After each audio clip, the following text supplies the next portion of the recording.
الحمد لله وحده والصلاة والسلام على من لا نبي بعده صلاة وسلام دائمين متلازمين إلى يوم الدين أما بعد.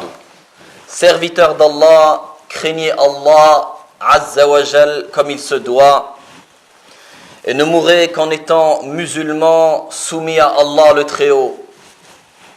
Craignez Allah et rappelez-vous qu'Allah nous observe constamment et rappelez-vous le jour où nous reviendrons tous devant Allah Azza wa Jal.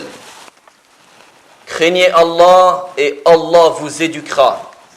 Craignez Allah, la crainte pieuse, et Allah vous donnera la clairvoyance et la bonne compréhension de la religion.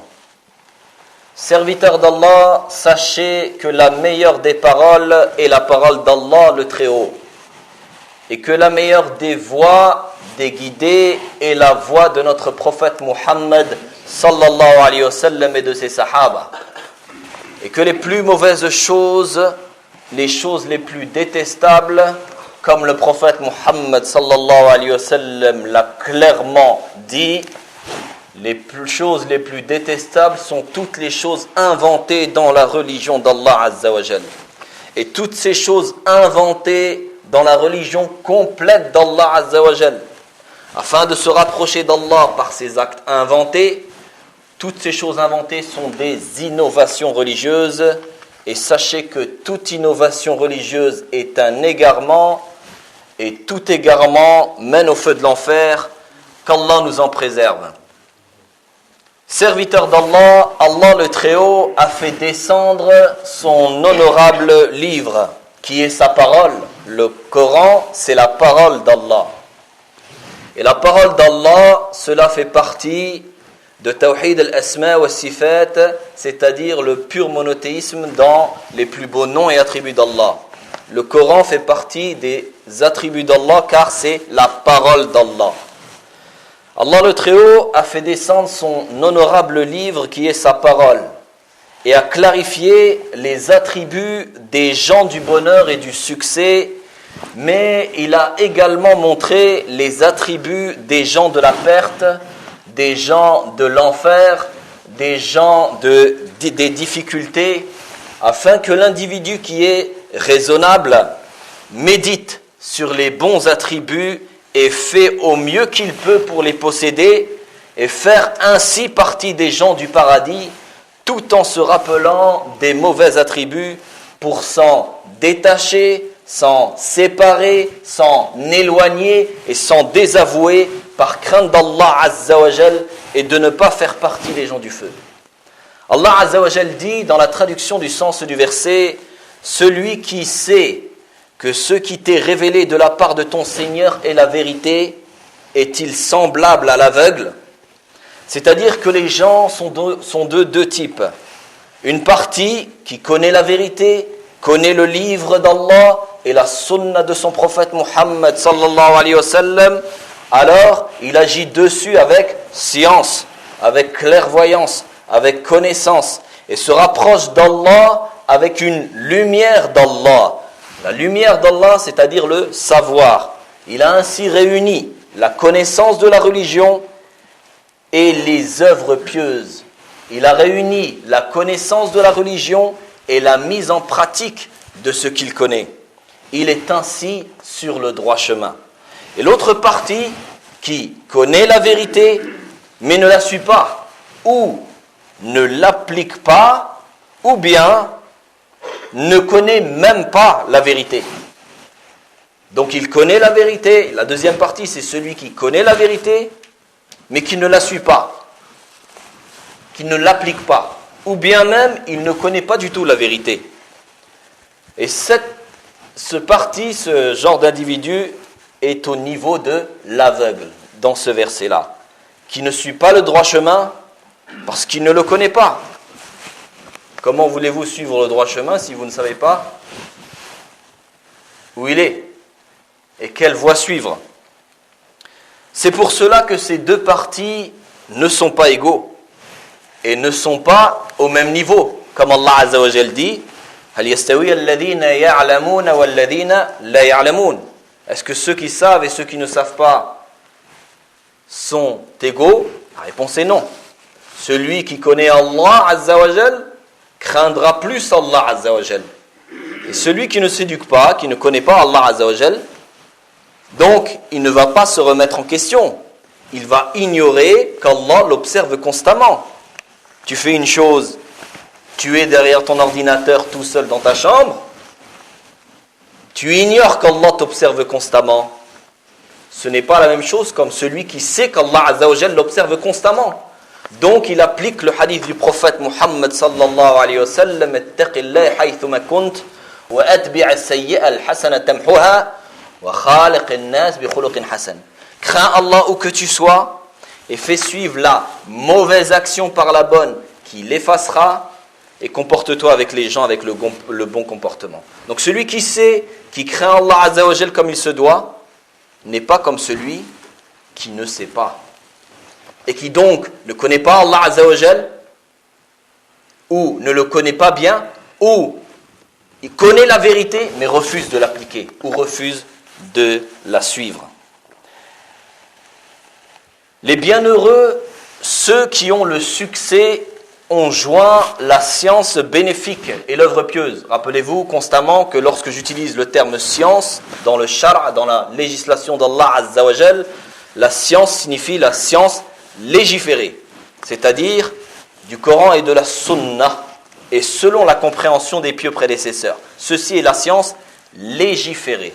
D'accord ? Le terme science, lorsqu'il est utilisé, voilà ce qu'il signifie.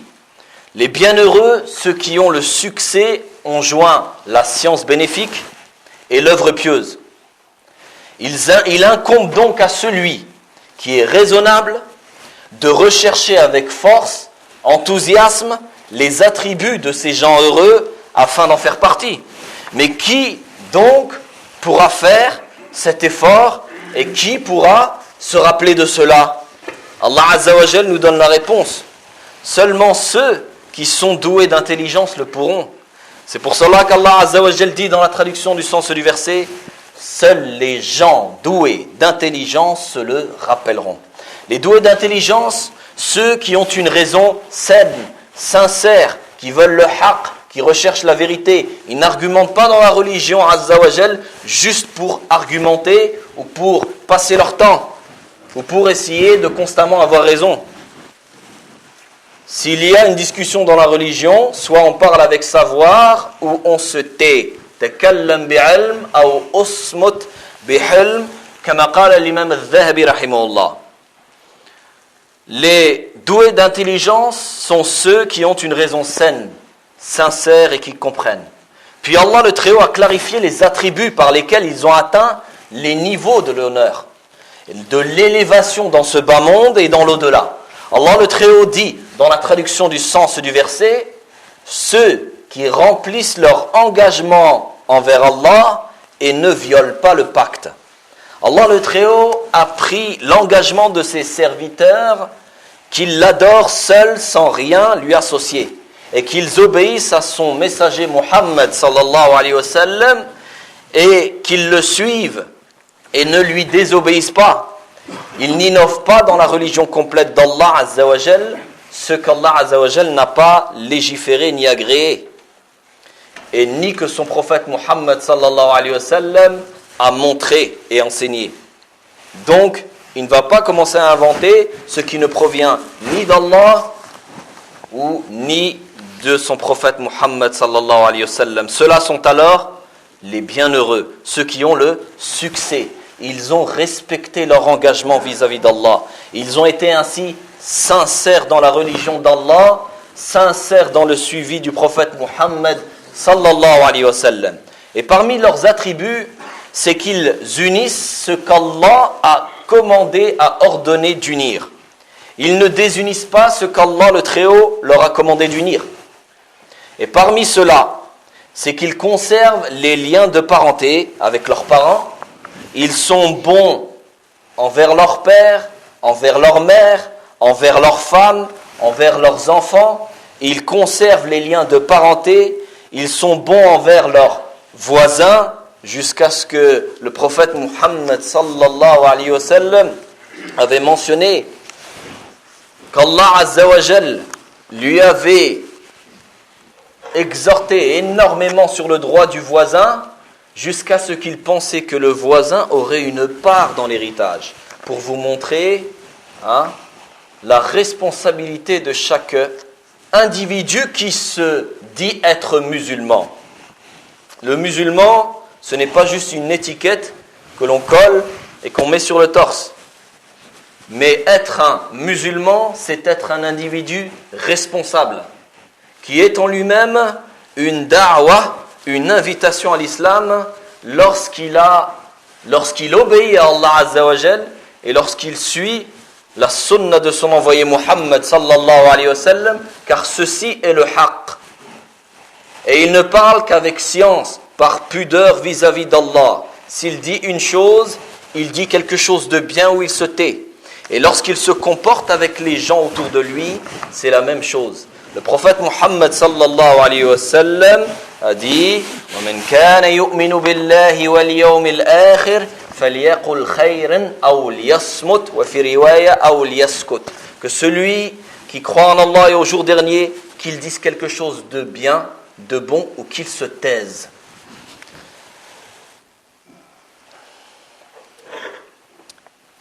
Donc ils ont de bons comportements même avec leurs voisins. Ils sont miséricordieux envers les pauvres et ceux qui sont dans le besoin. Ils ne les dénigrent pas, ils ne les rabaissent pas. Ils sont bons vis-à-vis de tout ce qu'ils possèdent, que ce soit même avec les animaux. Si les gens ont des chats, ont des différents types d'animaux. Bien sûr, il ne faut pas avoir des chiens dans la maison, car les anges ne rentrent pas dans une demeure où il y a des photos sur les murs et des chiens dans les demeures. Donc, ils sont miséricordieux avec toutes choses, avec tous les animaux. D'accord ? Car Allah a miséricorde envers des serviteurs qui sont miséricordieux. Et ceux-là, malgré les bons attributs qu'ils ont, ils sont comme Allah Azza wa Jal les décrit dans la traduction du sens du verset, ils redoutent leur Seigneur et craignent une malheureuse reddition de compte. Malgré les attributs qu'ils ont, malgré les œuvres pieuses qu'ils font, ils craignent constamment leur Seigneur. La cause qui les a poussés à faire les obligations et à délaisser les choses détestables, c'est leur crainte vis-à-vis d'Allah le Très-Haut, leur crainte pieuse d'Allah Azza wa Jal, leur certitude qu'Allah le Très-Haut sait tout ce qu'ils font, et leur rappel constant qu'Allah jugera tout le monde, jugera les gens le jour de la résurrection. Celui pour qui son jugement est facile et bon, il fera partie des gens du paradis. Tandis que celui dont son jugement sera difficile, mauvais, il fera partie des gens du feu, qu'Allah nous en préserve. De par leur ferme connaissance, ils ne sont pas trompés par le nombre d'œuvres pieuses qu'ils font. C'est-à-dire, ils ne sont pas impressionnés par leurs œuvres pieuses. Ils n'en deviennent pas orgueilleux. Certains peuvent se lever la nuit et prier la nuit. Mais il est préférable, c'est très bien de prier la nuit, car la prière nocturne pendant que les gens dorment facilite d'avoir cette douceur dans le cœur à accepter le haqq. Jusqu'à ce que ce sahabi observait, qui servait le prophète Muhammad sallallahu alayhi wa sallam, observait le prophète sallallahu alayhi wa sallam en ruku', en inclinaison. Et il est resté à l'observer. Et il décrivait que son ruku' a été tellement long durant la prière nocturne qu'il s'est endormi, ce compagnon. Puis il a dit, je me suis réveillé et j'ai trouvé le prophète sallallahu alayhi wa sallam toujours dans le même ruku'. Et j'ai compris qu'à ce moment-là, cette dunya ne valait rien.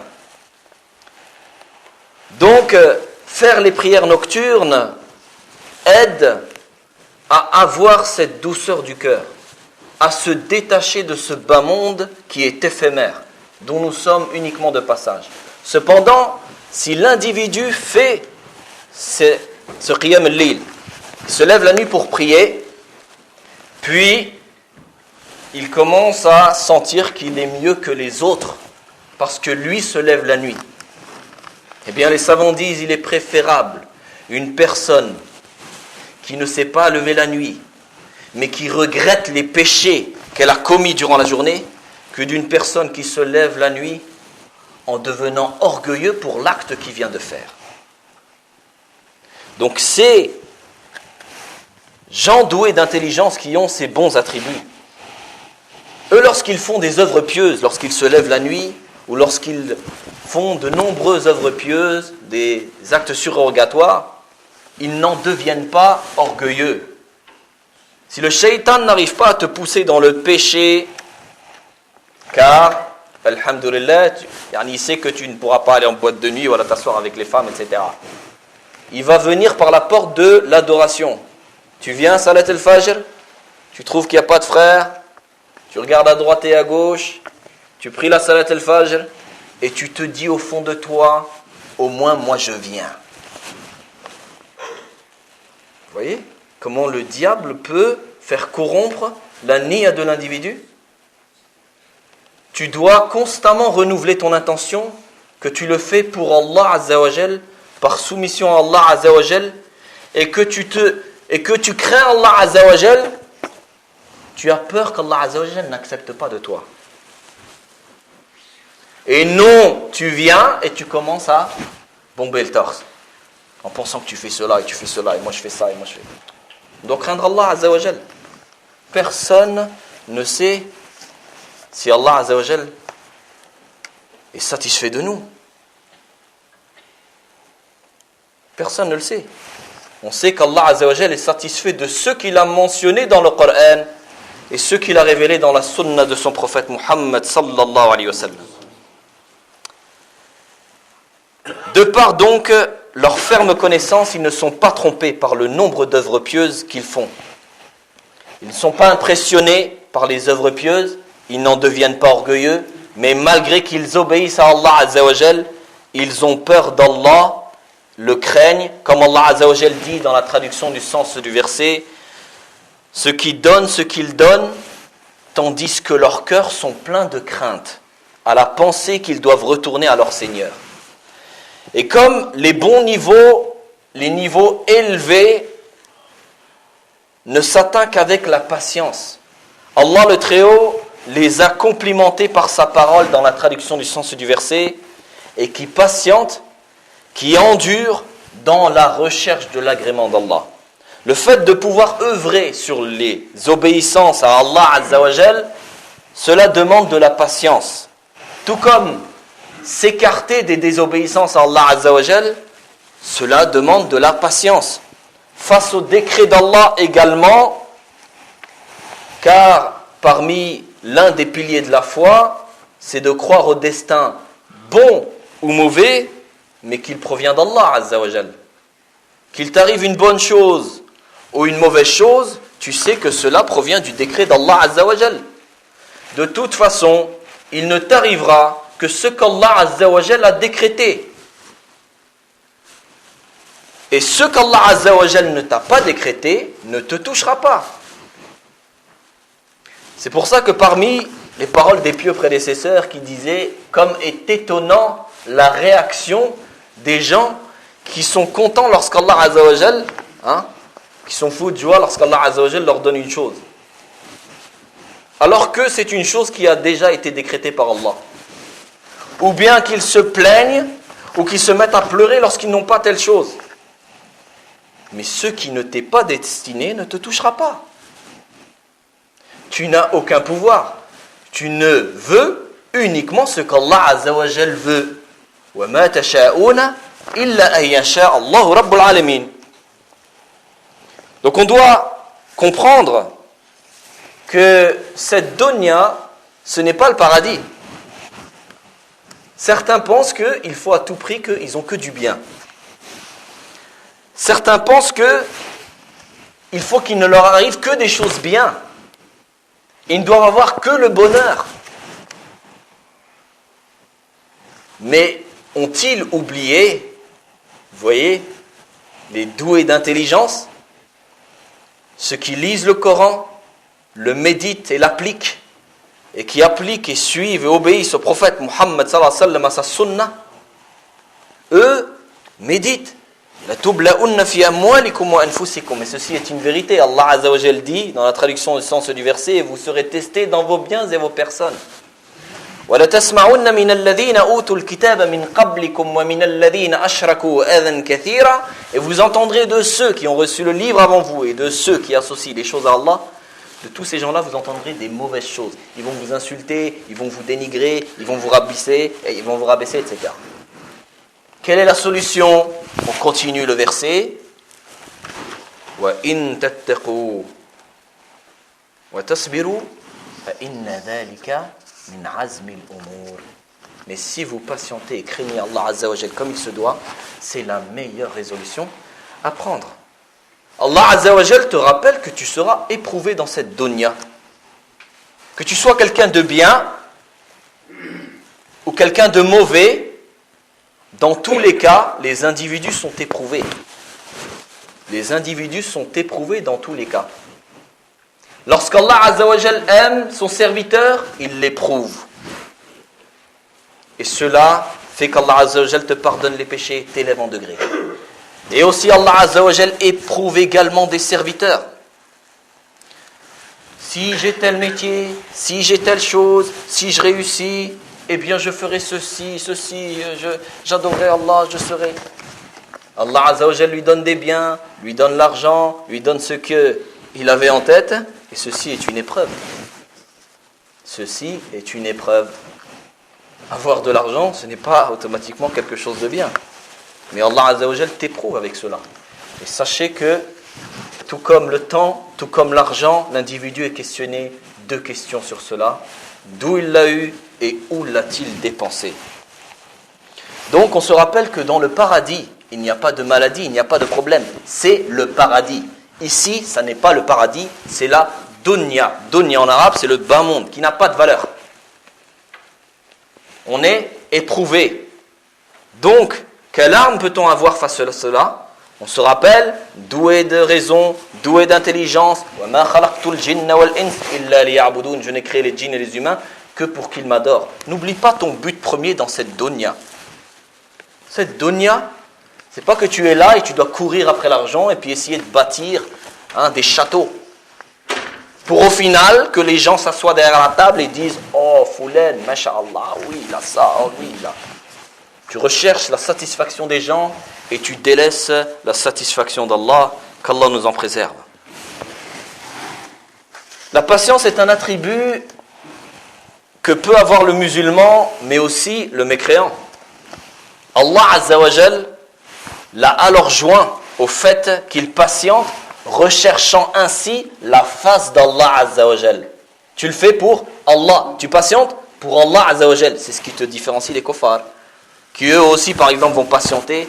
Je prends mon mal en patience, comme ils disent.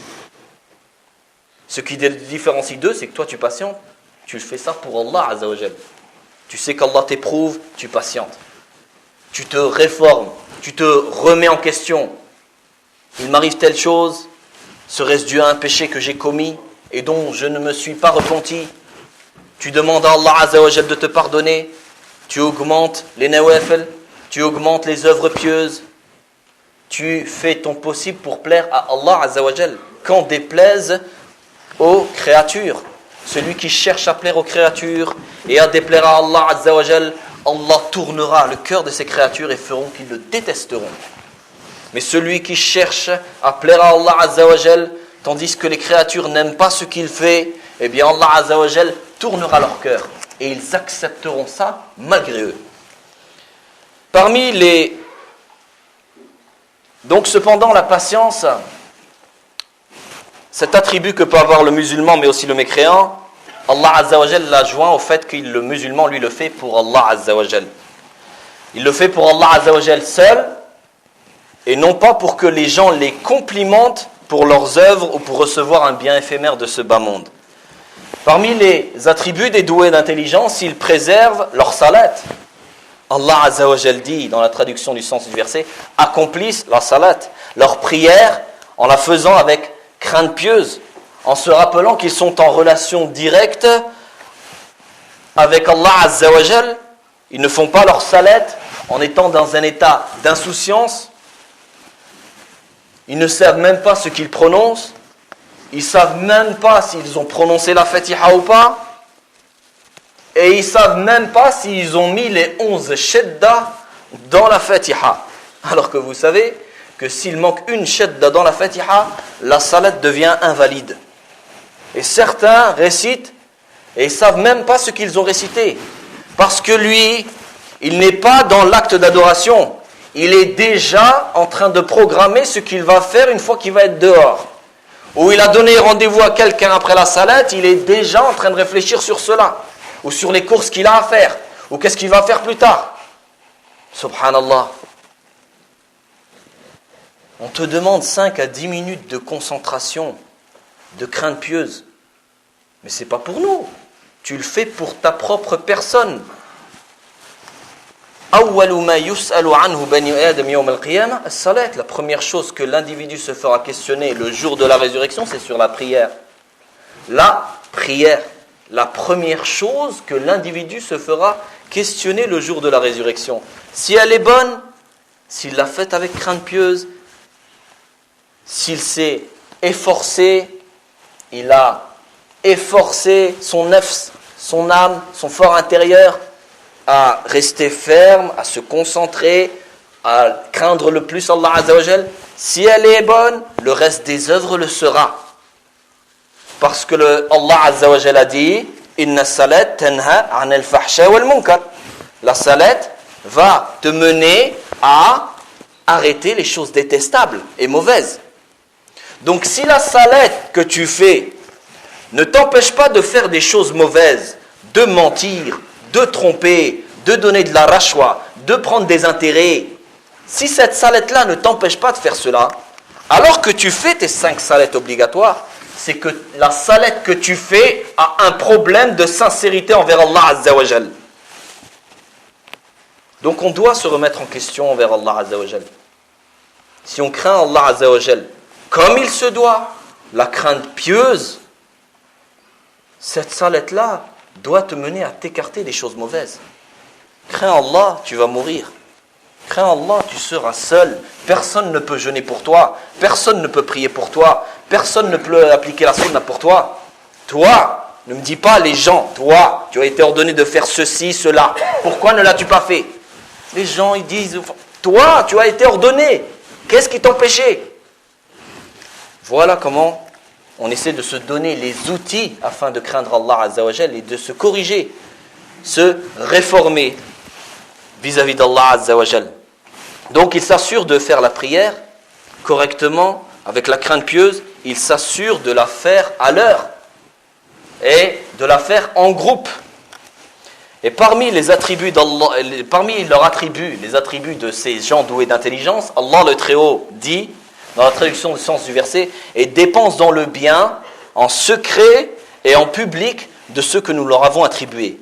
Ils dépensent dans ce qu'Allah Azza wa Jal aime et agrée, en sortant la zakat obligatoire, et en la donnant à ceux dont Allah Azza wa Jal a clairement mentionné dans sa législation, en donnant des aumônes, des sadaqas aux gens qui sont dans le besoin, en aidant la construction de mosquées, en aidant même la mosquée, ici, vous savez qu'il y a des charges, vous aidez pour Allah Azza wa Jal seul.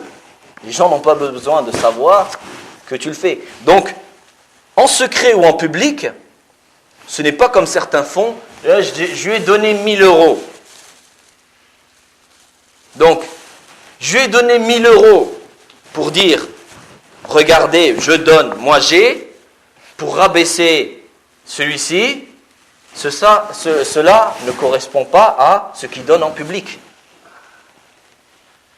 Mais si c'est pour faire une chose en public afin d'encourager les autres, cela est différent. D'accord? Et comme le prophète Muhammad sallallahu alayhi wa sallam a dit, innamal a'mal bin niyat wa innama li kulli imri'in ma nawah. Les actes ne valent que par leur intention et chacun est rétribué selon son intention. Et bien sûr, l'aumône que tu donnes en secret est meilleure auprès d'Allah Azza wa Jal. Jusqu'à ce que, comme le prophète Mohammed sallallahu alayhi wa sallam a mentionné, jusqu'à ce que ta main gauche ne sait pas ce que ta main droite a donné. Parmi les attributs des gens doués d'intelligence, ils sont bons même avec ceux qui ont été mauvais avec eux. Allah Azza wa Jal dit dans la traduction du sens du verset que ces doués d'intelligence repoussent le mal par le bien. Voyez les gens de la sunna, ils repoussent le mal par quoi ? Par le bien. Et non pas comme cette armée du diable qui veulent repousser un mal par un mal. Ceci ne fait pas partie de l'islam. L'islam n'est pas là pour corrompre et semer la corruption ou semer le mal sur terre. Ou se battre pour une injustice en créant une autre injustice. Cela n'est pas la législation d'Allah Azza wa Jal. C'est une religion de miséricorde qui a été légiférée par Allah Azza wa Jal du haut des 7 cieux. Allah Azza wa Jal a envoyé les prophètes et messagers à toute l'humanité. Tout d'abord, ceux qui ont précédé le prophète Mohammed sallallahu alayhi wa sallam à leur tribu, et le dernier prophète Mohammed sallallahu alayhi wa sallam à l'humanité dans sa totalité. Vous voyez cette miséricorde ? Car on invoque Allah Azza wa Jal dans le seul cas en faveur des mécréants, qu'Allah les guide. Car on leur souhaite qu'ils acceptent le haqq et qu'ils fassent partie des gens du paradis. Et non souhaiter à quelqu'un le mal. Mais s'ils meurent dans leur kufr, eh bien ce sont des kuffars et on leur annonce l'annonce de l'enfer. Parmi les attributs donc de ces gens doués d'intelligence, ils repoussent donc le mal par le bien. Cela est le cas concernant de ceux qui leur font du mal.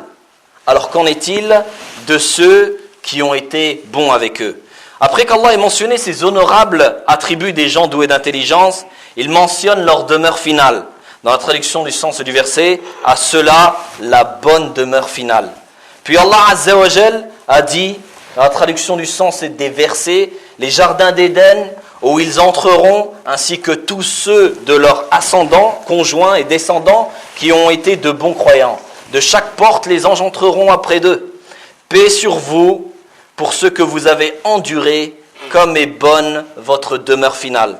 Allah Azza wa Jal mentionne que ces doués d'intelligence auront cette récompense et qu'ils seront avec les membres de leur famille qui ont concrétisé le tawhid d'Allah Azza wa Jal, qui ont unifié Allah le Très-Haut dans leur adoration et qui ne lui ont rien associé du tout, qui avaient la foi correcte, tandis que ceux parmi les membres de leur famille qui étaient des kuffars, des mécréants, ils ne seront pas avec eux. Mais ces mécréants seront en enfer pour l'éternité.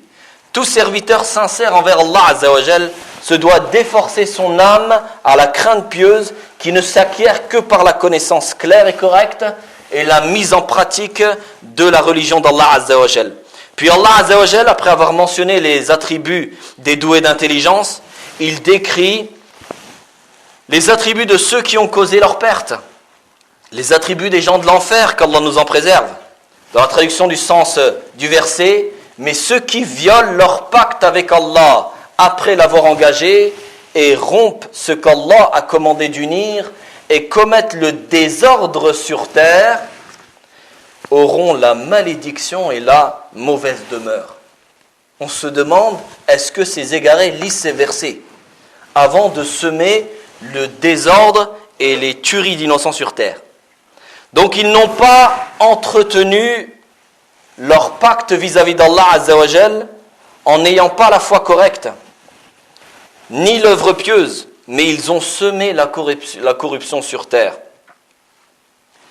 La mécréance, ils ont semé l'innovation religieuse, les désobéissances vis-à-vis d'Allah, leur obstruction du sentier d'Allah, voulant ainsi égarer les gens de la droiture et du droit chemin. Ceux-là auront la malédiction, c'est-à-dire l'exclusion de la miséricorde d'Allah Azza wa Jal. On demande à Allah Azza wa Jal donc qu'il nous aide à nous corriger notre relation envers lui, que toute œuvre que l'on fait soit sincère pour Allah Azza wa Jal, en recherchant cette science qui te sera bénéfique, car dans ta tombe, il ne restera que toi et tes œuvres pieuses. Soyez donc de ceux qui se concurrencent dans le bien et les œuvres pieuses, ceux qui ont la raison saine, qui ont ces attributs des gens doués d'intelligence, qui entrent au paradis rempli de bienfaits et de bonheur, et où ni les maux ni les problèmes n'existent. Et cette série de versets est dans Surat Al-Ra'd qui donne les attributs des doués d'intelligence. اللهم اجعلنا من المتقين ولا تجعلنا من الهالكين الخاسرين. اللهم ارنا الحق حقا وارزقنا اتباعه وارنا الباطل باطل وارزقنا اجتنابه. اللهم اعز الاسلام والمسلمين واذل الشرك والمشركين ودمر اعداءك اعداء الدين. وصلى الله وسلم على نبينا محمد.